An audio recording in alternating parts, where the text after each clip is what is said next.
Friends, welcome back. Ashwini और राखी की love story में पिछले एपिसोड में आप लोगों ने सुना था कि राखी उसको कहती है कि तुम्हारे एग्ज़ाम कब से हैं। तो अश्विनी बोलती है 2 दिन बाद से। तो वो उसको समझाती है कि तुम अपने एग्ज़ाम सही से देना, पूरा कंसंट्रेट करना उस पर, और इस 1 महीने हम लोग बहुत कम बात किया करेंगे जिससे तुम्हारा फोकस सारा एग्ज़ाम पे रहे और कहीं ना रहे। तो फिर अश्विनी कहती है जी ठीक है, जैसा आप कहेंगी वैसा ही होगा, बस ये आंखों से आंसू पोंछो अपने और मुस्कुराओ, क्योंकि तुम्हारी स्माइल मेरे लिए सबसे ज़्यादा इम्पोर्टेंट है। तुम्हारी स्माइल के अलावा मुझे कुछ भी नहीं पसंद, कुछ भी अच्छा नहीं लगता, समझ में आया? तो राखी उसको हक कर लेती है ज़ोर से, और बहुत देर तक ये दोनों एक दूसरे को ही ऐसे हक करके बैठे रहते हैं। देन थोड़ा सा पीछे हटते हैं तो शनि बोलती है कि अब तुम चली जाओगी कल सुबह, हमारे पास टाइम थोड़ा सा है तो थोड़ा सा रोमांस कर लें रात भी। तो फिर राखी बोलती है कि हाँ ठीक है, कर लेते हैं। तो फिर अश्विनी जैसे आगे बढ़ने लगती है तो राखी एक कदम पीछे हट जाती है, मतलब थोड़ा सा पीछे खिसक जाती है। तो अश्विनी कहती है क्या हुआ, मूड नहीं है? कोई बात नहीं, नहीं करते हैं, इतना क्या सोचना है इसमें। तुम्हारी हाँ और ना दोनों इम्पोर्टेंट है मेरे लिए, बिना तुम्हारी हाँ ना के कुछ नहीं होने वाला, समझ आया? तो फिर राखी आगे बढ़ के उसको किस कर लेती है, उसके होठों को बेतहाशा चूमने लगती है। ऐसा लगता है जैसे ये आखिरी रात है, आज के बाद ये दोनों मिलेंगे ही नहीं। कुछ ऐसी फीलिंग के साथ वो उसे किस कर रही होती है। किस करते करते अश्विनी फिर राखी के नेक पे किस करती है और धीरे धीरे उसे बेड पे लेटाने लगती है। बेड पे लेटा के उसके लिप्स पे दोबारा से किस करने लगती है।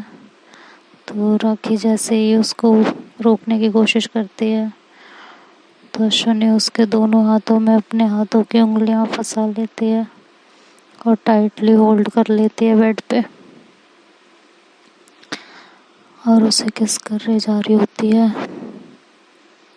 फिर उसके नेक पे दोबारा से किस करती है, हल्की हल्की बाइट करती है, और फिर ऐसे ही किस करते करते नीचे की तरफ आती है। और तभी राखी इशारा करती है, उसे मना करती है। तो फिर अश्विनी को भी फील होता है कि शायद राखी मूड में नहीं है इस समय, और राखी भी काफ़ी डिस्टर्ब होती है। तो अश्विनी उसे छोड़ देती है और उठ के बैठ जाती है, कहती क्या हुआ बताओ। तो राखी अश्विनी के सीने से लग जाती है और रोने लगती है।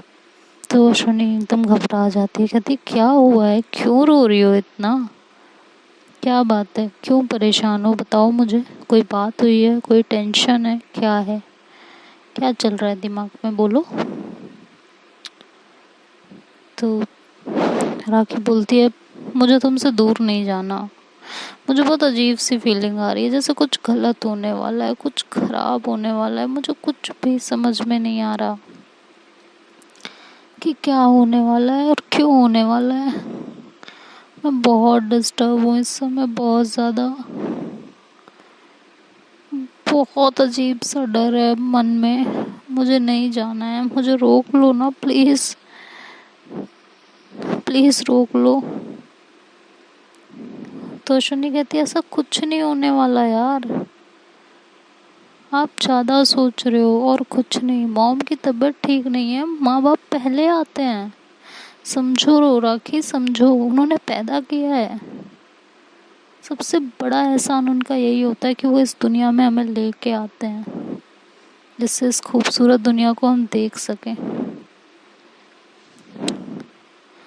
और तुम आज उन्हें तुम्हारी ज़रूरत है तो तुम इस तरह से बात कर रही हो।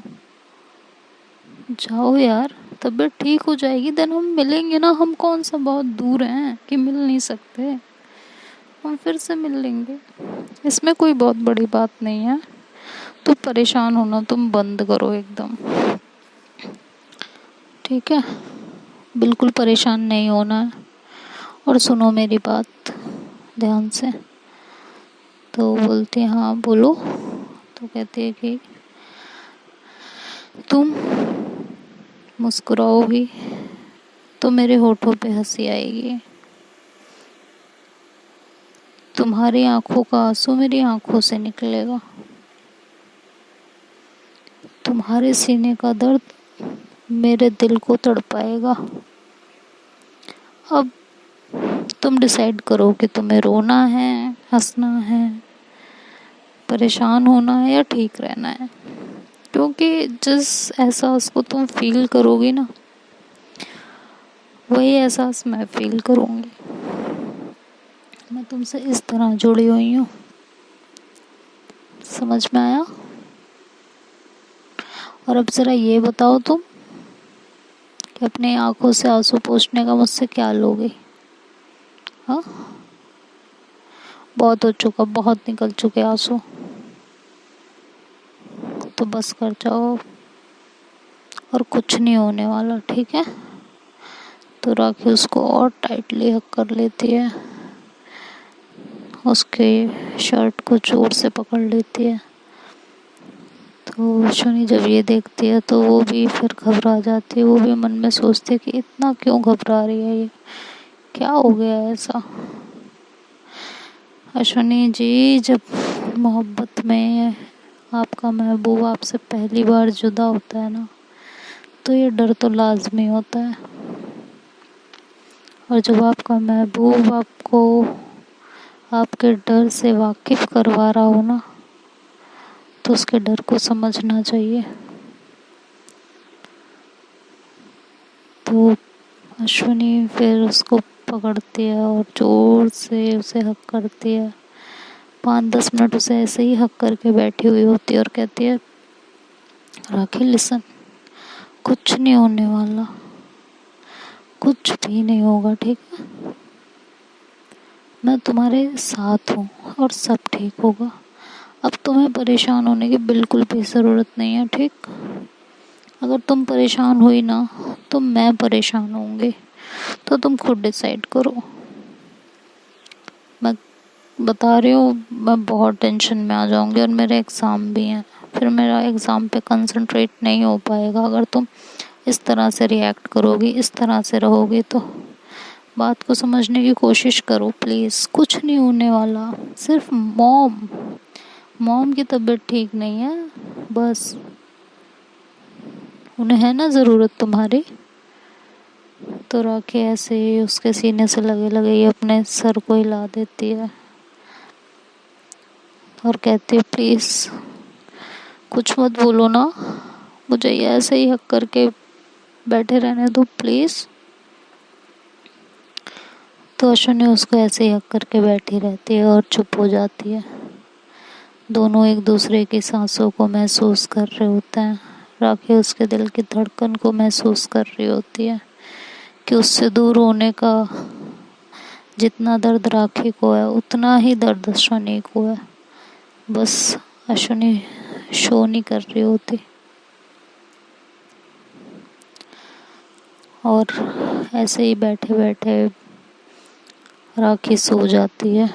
तो अश्विनी जब उसकी तरफ देखती है कि राखी तो सो गई है, तो उसको ऐसे ही हक्के हुए धीरे धीरे बेड पे लेट जाती है और उसे वैसे ही लेटे रहने देती है।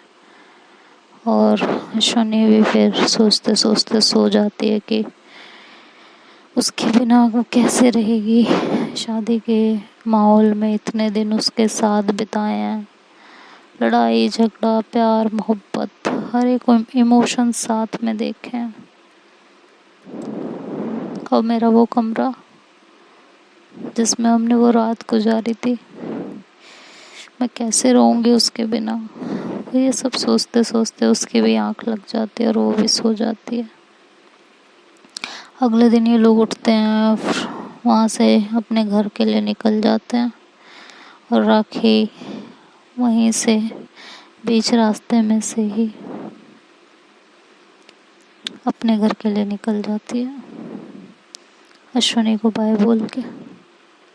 जाते टाइम राखी के आंखों में आंसू होते हैं। अश्विनी के भी होते हैं, लेकिन अश्विनी अपने आंसुओं को छुपा लेती है, अपने दर्द को छुपा लेती है, जिससे राखी कमज़ोर ना पड़े। इस तरह राखी अपने घर पहुंच जाती है और अश्विनी अपने घर आ जाती है। जब अश्विनी अपने घर आती है तो वो जैसे ही कमरे में एंटर करती है तो उसकी सारी यादें ताज़ा हो जाती हैं। हर एक पल को वो फील करने लगती है, महसूस करने लगती है, और उसकी आंखों से आंसू आने लगते हैं। तभी राखी का फ़ोन आ जाता है शनि के पास और कहती है कि क्या कर रही हो तुम? मुझे पक्का यकीन है तुम मुझे याद कर रही होगी, और कुछ तो तुम करोगी नहीं, है ना? सिर्फ मुझे याद कर रही होगी। तो शनि बोलती है, मैं क्यों याद करूँगी? तुम कौन सा मुझसे बहुत दूर गई हो? हाँ, यहीं तो गई हो, जब मन करेगा मिल लूँगी, इसमें कौन सी बड़ी बात है? तो शनि राखी बोलती है, हाँ तो फिर क्यों रो रही हो बताओ? किसने कहा है रोने को? तो शनि बोलती है, मैं नहीं रो रही। किसने बोला मैं रो रही हूँ? बिल्कुल भी नहीं रो रही मैं। बेवजह ही अपने आप भी कुछ भी बोलती हो तुम। मैं नहीं रो रही। तो राखी कहती है, बाबू सुनो। तो कहती है, हाँ बोलो। कहती है, आई ऑलवेज विद यू यार, आंखें बंद करो, देखो मैं तुम्हारे साथ खड़ी हूँ। तो शनि बोलती है, आई नो बेबी, तुम हमेशा मेरे साथ हो। खैर तुम ये बताओ, तुम पहुँच गई ना सही से? और मम्मी जी की तबीयत कैसी है अब?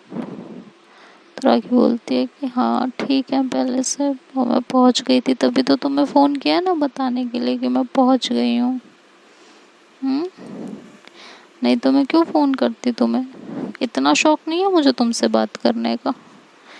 तो अश्विनी कहती, हाँ हाँ पता है मुझे कितना शौक है और कितना नहीं है, पता है मुझे तुम मुझसे कितना मोहब्बत करती हो। तो राखी हंसती है, कहती है, और तुम नहीं करती? तुम भी तो बहुत करती हो ना, हद से ज़्यादा करती हो। तुमसे ज़्यादा मोहब्बत मुझे कभी कोई नहीं कर सकता। और ये लोग ऐसे ही प्यारी प्यारी बातें करते करते इनका पूरी दोपहर ऐसे ही कट जाती है। शाम हो जाती है। तो फिर अश्विनी बोलती है, मेरा कल एग्ज़ाम है, मैं थोड़ी देर पढ़ लूँ? हाँ। तो राखी बोलती, हाँ क्यों नहीं, तुम अपने एग्ज़ाम पे बिल्कुल कंसंट्रेट करो और अच्छे से एग्ज़ाम देना। और सुनो, जब भी मेरी याद आएगी ना, हमें फ़ोन करेंगे, हम बात करेंगे, ठीक है? लेकिन तुम्हारी स्टडी से तुम्हारा फोकस बिल्कुल नहीं हटना चाहिए, ये याद रखना। अगर हटा ना तो मार खाओगी तुम मेरे से। तो अश्विनी कहती, बिल्कुल नहीं हटेगा, मैं टॉप करके दिखाऊंगी तुम्हें, अच्छे से अच्छे मार्क्स स्कोर करूंगी मैं। तो फिर राखी बोलती है, हाँ बिल्कुल, होना भी यही चाहिए, समझ आया? तो अश्विनी बोलती है, हाँ। कहते, चलो ठीक है, अब तुम स्टडी करो, मैं भी घर का काम देख लेती हूँ। अश्विनी बोलती है, ओके ठीक है, फ़ोन करना फ्री होके। तो राखी बोलती है, हाँ तुम्हें ही तो फ़ोन करूँगी ना जान, और कोई है ही नहीं जिसे फ़ोन करूँगी, टेंशन फ्री रहो, बोल के राखी फ़ोन कट कर देती है। और अश्विनी अपनी स्टडी करने लगती है और राखी किचन में जाके काम करने लगती है। राखी किचन में काम करती है, तभी उसके पापा आते हैं और कहते हैं कि राखी को बुलाओ, मुझे राखी से कुछ बात करनी है। तो राखी अपने पापा के पास आती है, हॉल में बैठती है और बातचीत होती है। तो उसके पापा बोलते हैं, कैसी हो तुम, कैसी रही शादी वगैरह? थोड़ा सा नॉर्मल से क्वेश्चन करते हैं। तो कहते हैं, हाँ पापा सब बेस्ट था, सब बहुत अच्छा था, बहुत मज़ा आया। तो ऐसे बताने लगते हैं। तभी उसके पापा बोलते हैं कि राखी मुझे तुमसे कुछ बहुत ज़रूरी बात करनी है। राखी बोलती है, जी पापा बताइए क्या बात करनी है? तो कहते हैं कि मैंने तुम्हारी शादी फिक्स कर दी है और नेक्स्ट मंथ तुम्हारी शादी है। तो राखी जब ये सुनती है तो उसके तो पैरों तले ज़मीन खिसक जाती है। वो कहती है पापा ऐसे कैसे, ये आप कैसे कर सकते हो। तो उसके पापा बोलते हैं क्यों नहीं कर सकता, बेटी हो तुम मेरे हो, तुम्हारी शादी करने का हक मेरा है, तो मैं क्यों नहीं कर सकता हूँ। और वैसे भी तुम्हारी शादी बचपन में ही फिक्स कर दी गई थी, तो उसी लड़के से तुम्हारी शादी होगी। तो राखी कहती पापा ये क्या मतलब बनता है, आप बिना मेरी मर्जी जाने ऐसे कैसे मेरी शादी किसी से भी फिक्स कर सकते हो, वो भी बचपन में फिक्स कर दी गई थी, ये क्या बात होती है। तो उसके पापा कहते हैं तुम्हें हमारे गांव का सारा कल्चर पता है, सारे रिचुअल्स पता है, यहाँ के रीति रिवाज से तुम अच्छे से वाकिफ हो, तो ये सब ड्रामे मत करो, यहाँ ऐसा ही होता है और वही होगा, शादी तो तुम्हें उसी लड़के से करनी पड़ेगी, समझ में आया तुम्हें। तो राखी कहती है पापा ऐसा तो नहीं हो सकता, मैं शादी जहाँ करूँगी अपनी मर्जी से करूँगी, ऐसे ही मैं किसी और से शादी नहीं कर सकती हूँ कि जहाँ आप कहोगे और मैं वहाँ शादी कर लूँगी, ऐसा नहीं होगा। तो उसके पापा बोलते हैं कि क्या बकवास बात कर रही हो, मैं उन्हें जुबान दे चुका हूँ अपनी, और मेरी जुबान कटने का मतलब है मेरी इज्जत का जाना, वो मैं बर्दाश्त नहीं करूँगा, मैं तुम्हें बता रहा हूँ। तुम क्या चाहती हो, मर जाऊँ मैं जाके, अगर तुमने ऐसा कुछ भी किया तो मैं सुसाइड कर लूँगा, ये बात याद रखना, मेरी इज्जत तुम्हारे हाथों में है। तो वो राखी को इस तरह से मजबूर कर देते हैं और राखी को कुछ समझ में नहीं आ रहा होता कि वो क्या करे और क्या ना करे। तो कहती पापा प्लीज़ मुझे थोड़ा सा टाइम दीजिए ना सोचने का, प्लीज़ प्लीज़। तो उसके पापा कहते हैं ठीक है, आज रात तक का तुम्हारे पास टाइम है, सोच के सुबह बता देना, मुझे उन्हें जवाब देना है, और जवाब हाँ ही होना चाहिए तुम्हारा, और कोई जवाब हुआ तो ठीक नहीं होगा। ये कह के उसके पापा वहाँ से उठ जाते हैं और राखी भी अपने रूम में आ जाती है और बहुत रोती है, बहुत रोती है। वो इतनी तड़प रही होती है अंदर से कि उसकी तड़प का अंदाज़ा लगाना हम लोगों के लिए मुश्किल है, या शायद वही लगा सकता हो जिसने इस सिचुएशन को फेस किया हो, जब आपकी मोहब्बत के साथ मोहब्बत होते हुए भी आप उसे पा नहीं सकते। और वो बहुत रोती है, उसका बहुत मन करता है कि वो अश्विनी से बात करे, उसको सारी बात बता डाले कि उसकी लाइफ में क्या चल रहा है और क्या होने वाला है। लेकिन सडन वो फ़ोन उठाती है, उसे फ़ोन करती है, बट वो फ़ोन कट कर देती है और उसके दिमाग में तुरंत एक ख्याल आ जाता है कि नहीं, अश्विनी का एग्ज़ाम है, अगर मैंने उसे कुछ भी कहा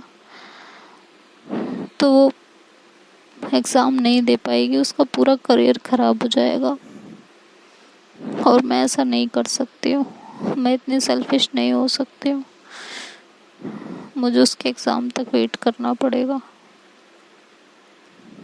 राखी जी ये तो गलत बात है ना, मोहब्बत तो दोनों ने की है, तो आप अकेले कैसे फैसला कर सकते हो। खैर राखी बोलती है मैं कैसे बताऊंगी उन्हें, फिर भी वो रह नहीं पाती और अश्विनी को फ़ोन करती है, और फिर जैसे ही अश्विनी फ़ोन उठाती है तो उसकी आवाज़ सुनते ही राखी फ़ोन कट कर देती है और फिर से रोने लगती है। इधर अश्विनी उसको बार बार फ़ोन करती है, लेकिन राखी बार बार फ़ोन कट कर देती है और एक मैसेज डाल देती है कि मैं सबके साथ हूँ, बाद में फ्री होके बात करूँगी कल सुबह, एग्ज़ाम अच्छे से देना, ऑल द बेस्ट। ये मैसेज ड्रॉप कर देती है। तो अश्विनी जब ये मैसेज पढ़ती है तो वो खुश हो जाती है कि एटलीस्ट कुछ रिप्लाई तो आया। मुझे एक बात समझ नहीं आती कि जब हम किसी को बहुत प्यार करते हैं, बहुत चाहते हैं, तो उसकी खुशी को, उसके दर्द को हम फील क्यों नहीं कर पाते। राखी इतने दर्द में है अश्विनी तुम फील नहीं कर पा रही हो? हाउ इज इट पॉसिबल यार? कैसे? खैर, ऐसे ही राखी रोते रोते सो जाती है और वो अश्विनी को कुछ नहीं बताते। इधर अश्विनी भी अपनी स्टडी करती है और वो भी फिर सो जाती है। अगले दिन जब राखी की आंख खुलती है तो उसके पापा उससे पूछते हैं कि तुमने क्या डिसाइड किया, मुझे बताओ। तो राखी बोलती है, पापा मैं शादी नहीं कर सकती हूँ, मैं इस तरह से ये शादी हरगिज़ नहीं करूँगी। तो उसके पापा बोलते हैं कि तुम्हारे लिए ठीक नहीं है ये, ना हमारे लिए, हमारे ख़ानदान की इज्जत का सवाल है, तुम क्यों सबकी नाप कटवाने में लगी हुई हो? क्या चाहती हो? तुम्हें पैदा करके हमने कोई गलती कर दी है क्या? तो राखी को बहुत सुनाते, कहते तुम्हारी माँ कहीं मुंह दिखाने लायक नहीं रहेगी, मैं कहीं उठने बैठने लायक नहीं रहूँगा, मेरा काम, तुम्हारे भाई सब क्या जवाब देंगे? मैं तुम्हें फिर से 1 घंटे का टाइम दे रहा हूँ, तुम सोच लो, समझ लो और मुझे बता दो। ये कह के वो वहाँ से चले जाते हैं। राखी फिर टेंशन में आ जाती है और वो फिर जाके रोने लगती है। वो घड़ी की तरफ देखती है तो उसे याद आता है कि अश्विनी तो एग्ज़ाम देने गई होगी, अभी तो मैं उससे भी बात नहीं कर सकती, मैं क्या करूँ? मैं उसे कुछ नहीं बता सकती, नहीं तो उसके एग्ज़ाम ख़राब हो जाएंगे, मैं क्या करूँ? तो वो ऐसे सोचते सोचते रोती रहती है। तो देखते हैं दोस्तों अब आगे स्टोरी में क्या होता है।